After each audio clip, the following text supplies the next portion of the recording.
If ever there was a season designed for a few Heinekens, this was it. Hi, everybody. I'm Al Trautwig, along with Marty Lyons. This is the Heineken Jets Journal. The Jets wrap it up at 1-15, losing to the Miami Dolphins. And if Rich Kotite wanted to take a real edge off of the last Sunday, I think he accomplished it by ending things on Friday and then coaching his last game. I think his message on Friday was clear. He was disappointed in the job that he had done as the head coach.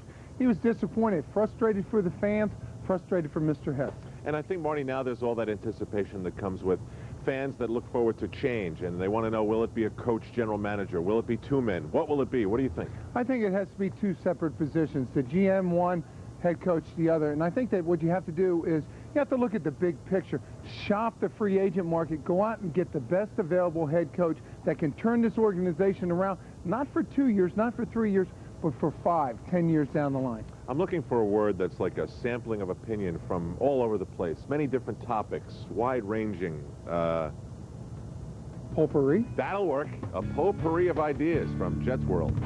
Now that the dust has settled on the darkest season in franchise history, the players who lived it can take stock in what happened and what needs to be done, and reflect on just how bizarre it all was. No one thought we would, be 1-15 after all the people that we picked up, all the good players, and I guess it took more time than we really thought it was going to take to get things going. And next year we have to come back, just try to play as hard as we can, and just try to get this losing mentality away and start off on the right track. Widespread changes are expected in what should be another busy Jet offseason. In the wake of 1-15, it's hard to say who will survive and who will fall by the wayside. Veterans and rookies know no one is safe. The people who make the decisions, they'll evaluate film and, look at things and see how everything went. And they're going to have to go with what they think is going to be best for the team. So that's the way I always feel about it, that, hey, I didn't ever take things personally, because the people who come in and the people who are making the decisions, they're just trying to do what the best thing for the New York Jets football team is. Some guys, are not going to be around, and some guys are, but it's tough after going through a season like that. And, it's a bad deal, but I think if we come back positive next year, everything's going to work out. There's always going to be turnover in terms of players, so every year there's going to be new faces, a lot of changes, and it's just the nature of this business here. 4 wins, 28 defeats in 2 years means another coaching regime will be summoned to try and clean up the mess. What kind of coach would do well here? Well, here are some opinions. Maybe a little more discipline, maybe. I think probably would be the best thing, That's kind of the way I see it. But, like a Ditka or somebody like that would be good, But, I don't know. Maybe, get a more disciplined guy in here. You've seen the Jacksonville down there has the, Tom Coughlin comes in there and does a good job with them. And he runs a pretty tight ship in that. And, second year, and they're in the playoffs this year, so that's worked out for them. So to say something like that will work here, who's to say? I'm pretty sure they're going to get somebody who is has to be media friendly, someone who understands the pressures that comes with coaching in New York. It takes a special type of person, like it takes a special type of player to pitch in Yankee Stadium. You got to have a certain type of mentality to be able to deal with a lot of stuff. Turnover. How much, how widespread will it be in the land of the Jets? Well, you really have to think, don't you, that there really doesn't have to be a major rebuilding for the team to succeed. Really doesn't have to be a big makeover at all. All you have to do is bring in some key backup players so that if you go through a season again where your key players are injured, there's not going to be a big drop-off. And, Marty, there was so much held for the offensive Ron Earhart, for the leadership of a Dick Haley in the front office. You wonder how they're going to fit in if they fit in. Well, I think the one thing that you have to look at, and you have to use the word stability, this team, this organization needs to bring somebody in here that you can build, that this can be a project here that you can expand from 5 years to 10 years out. So the stability, when a free agent comes in, he doesn't have to worry about the coach being here for 2 or 3 years and then out of here and rebuilding again, that I'm here for good. Too much losing for too long, and everybody here on Long Island knows it. Back with more of the Heineken Jets Journal in a moment. Up next, we'll look back on the end of the Rich Kotite era and another loss. And we'll spotlight strong safety Victor Green, the tackling machine. And later, a special look at some special fans, the Jetpack. Last Sunday, Rich Kotite took the sidelines for the last time as Jets head coach and hoped that his team would rally around his departure. It didn't start out that way. Early on, Wayne Corbett fumbled a punt, and Miami's Louis Oliver recovered. 2 plays later, though, a big Jet play on defense gave them the lead. As they try to take advantage of the turnover by Corbett. And Miami fumbles the football. And number 99, Hugh Douglas, is up and running. And he's going to go all the way.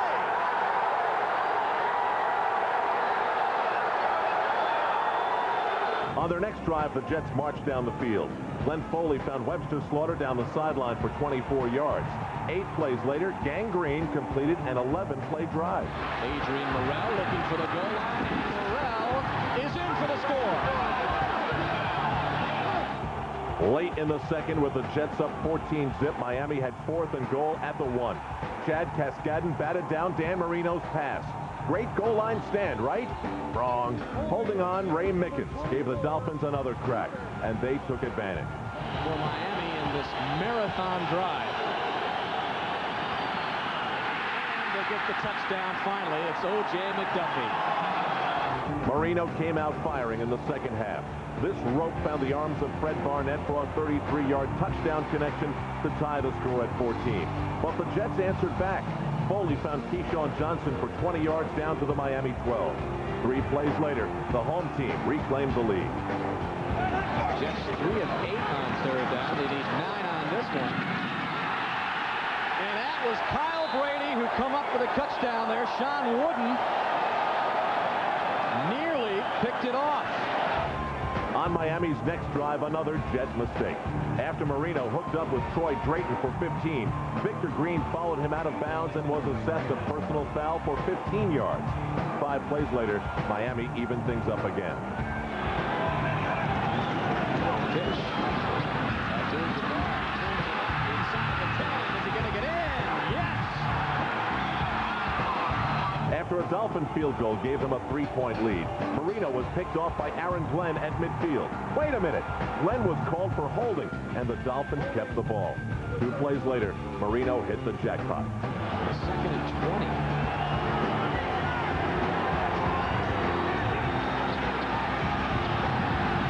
Hill, wide open. He's in. Down 10 with 7 minutes left. The Jets rallied around backup Frank Reich. First, he found Webster Slaughter for 28 to the Jet 9. 2 plays after that, the lead was cut to 3. They got good talent here. Right out of the shotgun for the end zone. Touchdown, Jets. Wayne Corbett. 3:40 left. Jets down 3. On the first play, Reich found Wayne Corbett, but he fumbled, and Miami pounced on it to ice the game and cement Rich Kotite's tenure as Jets head coach. It ended fittingly with another frustrating loss. I think the greatest lessons in life are learned through tough times. And I think this football team, to a man, is going to take something positive away from this year. And I think it's going to come to serve him individually and collectively. I believe that. Okay? Thank you. Have a nice holiday, everybody. Moving along on the Heineken Jets Journal, I need a segue from Rich Kotite to Walt Michaels. And because I can't think of one, I'll just let Marty take it away. Marty. That was very poor, Al. You really didn't. You're not prepared today to do this show. No. So again, I will have to carry the load. This sort of reminds you of Tool Time, Al and Marty. You know, so let me tell you a little bit about Walt Michaels. This was a guy that really, you feared him because he always used to break out the arm, and he says, if you don't perform, you come into my office. But you had to respect the way that he coached the team. He always got the most out of the players. And if he was young enough, this would be the coach that could turn the Jets back to the glory days of the 80s. Hi, Al. Looking at you, all I think of is off-season turnover. Now the sprint in-touch moment.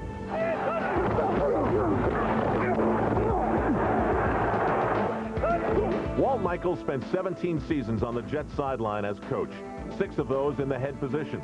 He led New York to the playoffs twice, including the magical run in January of '83.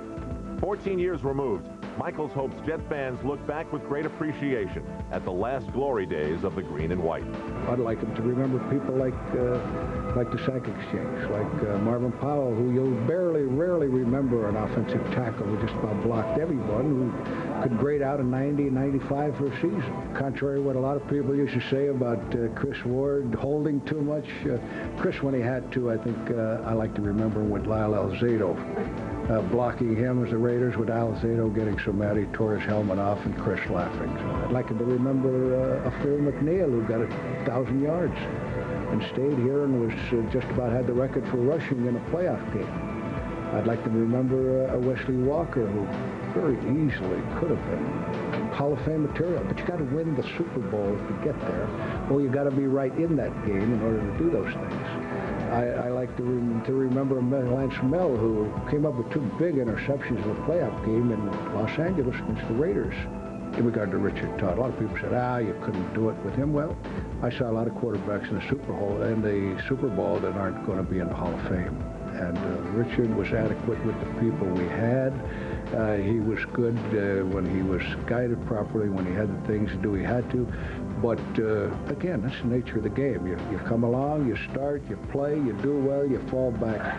The real great ones have a string of years behind them where they continually do well. And of course, there are others who fit great into a team, no matter what you say. It's a team sport. And when you play it as a team, you're going to enjoy it as a team. Michaels still follows the fortunes of his beloved team and offers up a simple solution to turn things around. As far as this is concerned, all you have to do is start winning and be forgotten. People have a way of forgetting easy the bad times. They want to remember the good ones, the good times. And the good times are naturally winning. As far as anything else you have to do, you better win or you better look for a job. It's as simple as that. Those are the facts of football. I've said many times, there are 2 kind of coaches. Those have been fired and those are going to be fired. And it's no different right now. The In Touch Moment is presented by Sprint, the official telecommunications provider for the New York Jets and the National Football League. Last Thursday afternoon here, we put the wraps on the most fabulously entertaining, informative, and comprehensive edition of the Heineken Jets Journal ever. And then Rich Kotite went, but we can tell you that we've brought a little significant piece of it back with the man who's got the most appropriate name to play on this franchise in its history, Victor Green. Get it? Green Jets. The guy's been tackling, but from the wrong position. He really has, and it's a credit to Victor Green. It tells you what type of individual he is. He led the NFL in tackles with over 200, but that's not a good sign when your defense is led in tackles by the strong safety. Now, Victor Green deserves a bit of a spotlight as this season wraps up, and that's exactly what he gets. Tackling is a lost art in today's NFL, but don't tell that to Victor Green. The strong safety finished the season with 208 tackles and proved that if you're in his vicinity and carrying the ball, you will go down. Kevin Turner in motion. And Turner on the receiving end is wrestled down by Victor Green once again. I'll tell you what, that Victor Green's a sure tackler. That's one thing that I always had in me. You know, I always been a good tackler from, you know, my high school days. You know, even coming up to college, I always was a good tackler and always was taught to, you know, get my head across in front of the runner. And so I think that's what helped me be a sure tackler. You know, I'm not the hardest hitting safety, but, you know, like you say, I think I am a sure tackler. You know, I miss a couple of tackles here and there, but, you know, I can't get them all. But I think just by, you know, have that instilled in me since high school and my days of playing football helped me be the tackler I am today. You look at the numbers that he's had and you say, well, all he does is come up and play the run, but he's got however many number of passes defensed and the plays that he makes on wide receivers, covering wide receivers. He's got a special ability to do that as well as play the run, and there's not a lot of safeties in this league that you can leave out there every down to do that. When a team is losing, but an individual is excelling, envy sets in. When defensive coordinator Jim Vecchiarelli modified his scheme to suit Green's strengths, it didn't sit well with some of his defensive mates. I sensed a little jealousy coming from other teammates, but you know, that didn't, you know, lack my play at all. I know I had a job to do, and my thing was to go out on the field and continue to do what I was doing, which got me here in the first place. So, I mean, but, you know, you're always going to have people, you know, not wanting you to succeed, but you got to overlook that. You know, you can't control, you know, you worry about things you can't control. So I just go out there and just continue to play and try to make a name for myself. He makes a lot of tackles good. I mean, if he's coming up in the line, that means that we're stopping the defense or the offense, and we're going to get off the field. As far as you know, jealousy, I'm for the team. If I make 3 or 4 tackles and I have a great game, then that's what I have. I have a 3 or 4 tackle good game, and you know, I give Vic all the credit because he steps up, he hits hard, he doesn't hesitate, and he's a great player. Green just turned 27 and has developed into a cornerstone of the Jet defense. But the NFL tackles leader doesn't want to stop there. He has many goals, and they are all quite lofty. I want to win. You know, my goal is to win. You know, make Pro Bowl. I want to make a name for myself. I want to, once I leave this game, be known as one of the great safeties that played this game. Marty, I guess after a season like this, Victor Green should have one more game left in Honolulu, but he doesn't. Unfortunately, when you come from a 1-15 team, you're not going to get the recognition throughout the league. One thing Victor Green has to do, come back, be mentally ready to play, and take that attitude, get the defense, offense, special team, all designed, all focused to making this organization a winning organization. What's coming up?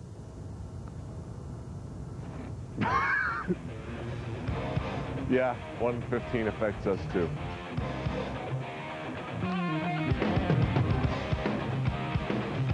The Payne Weber play of the week comes from the Jets' biggest impact player, Hugh Douglas.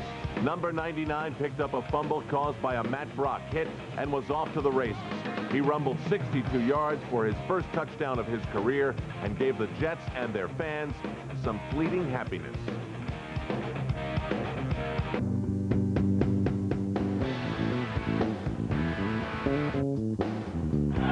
The offense of the Jets still trying to get something going.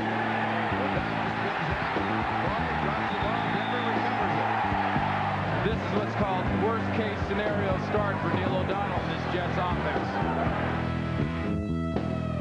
Wayne Prevent at the 17. Fumbles the ball, picked up by Maurice Douglas. And the Giants have it.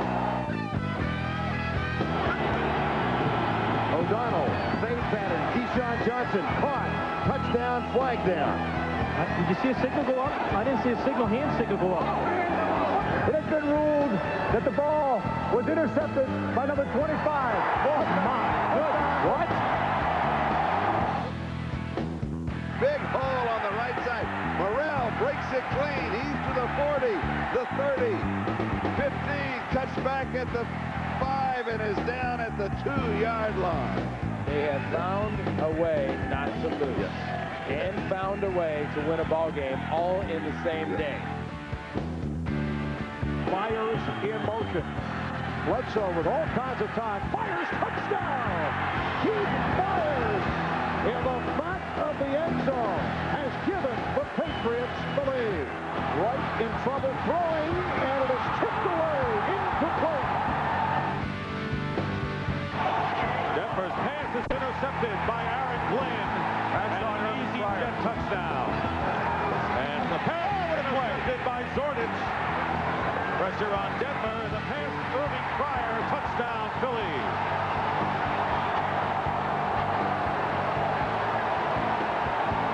And we'd like to thank Wes Craven for coming up with the Jets season recap. As for the season in review, you must include and highlight one player, at least if you're the fans of the Jets, as you were so honored once as the spark plug, the man who lit the fuse under the franchise, Marty Lyons. What about this year, Marty? Thanks, Al. I appreciate that. Coming from you, you know, I took it right here in my pocket. But the Jet Pack, this is an organization of fans, true Jet fans, that, you know what, they want the players to come out every week. They want them to play every week, but it doesn't really matter about the record. You got a bunch of fans that recognize the player, that gave the most on the field, even though the record doesn't show it, Adrian Murrell. It starts at 11 a.m., 2 hours before game time. This is the Jet Pack, just hours before their team's 15th loss in 16 games. They are the most loyal fans of the most unsuccessful franchise. On this day, they're gathered to culminate the year by awarding a Jet player their Spark Plug of the Year award. It's a tradition that goes way back, but not as far as the origin of the Jet Pack itself. We used to just do like a small tailgate with a hero sandwich, or maybe a hibachi grill or something like that. And it gradually grew. Then in '67, we started getting bigger.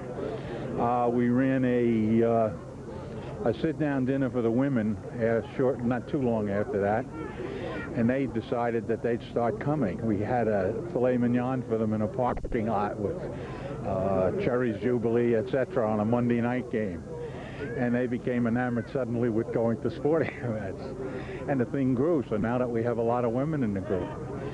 And now I guess we have somewhere between 80 and 100 regular people. They are a hardy group. They never miss a game over in Section 135, and you wonder, how could they endure 4 and 28? How can they continue to be proud supporters?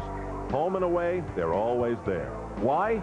Because they love their team. Well, it's not so much just faith in the team, it's just in the ball players. We're all football fans, and we enjoy watching football. I mean, there are great plays take place even on losing teams. We have some good, solid players, some guys who hustle. It's like family here. I mean, we're family here, and we love each other. We come here all the time, and inside but out here it's great. Needless to say, it's been a little rough this year, but we try to be as optimistic as we can and support the team. We know that there's a good intent here to come up with a good team, and hopefully next year we'll be much better. It's 1 hour after the heartbreaking 3-point loss. Out of the darkness emerges Adrian Murrell, this year's Sparkplug Award winner. Past winners include Wayne Corbett and Boomer Esiason. The Jetpacks descend on Murrell to show him their appreciation. 1996 Jetpack Sparkplug Award presented to Adrian Murrell, number 29. This award is presented annually to the Jet whose consistent play and extra effort has enabled him to repeatedly make the plays that change the flow of the game and spark our club. And we're really appreciative of you and the guys who work around you to help you run. Yeah. And we're expecting you back next year for bigger and better things. I appreciate that, Frank. Hey, guys, I'd like to say thanks a lot for it. And sorry that our season didn't go as well as we had planned to do. And next year we're going to definitely change around for everybody, all right? Yeah. Thanks for coming out. We appreciate it. Have a great year. Well, we are, after 18 editions of the Heineken Jets Journal, done. Finito. Putting it to bed. This is it. Finished. Yeah. And you know what, though? It's really been a lot of fun each and every week, in spite of the record, hasn't it?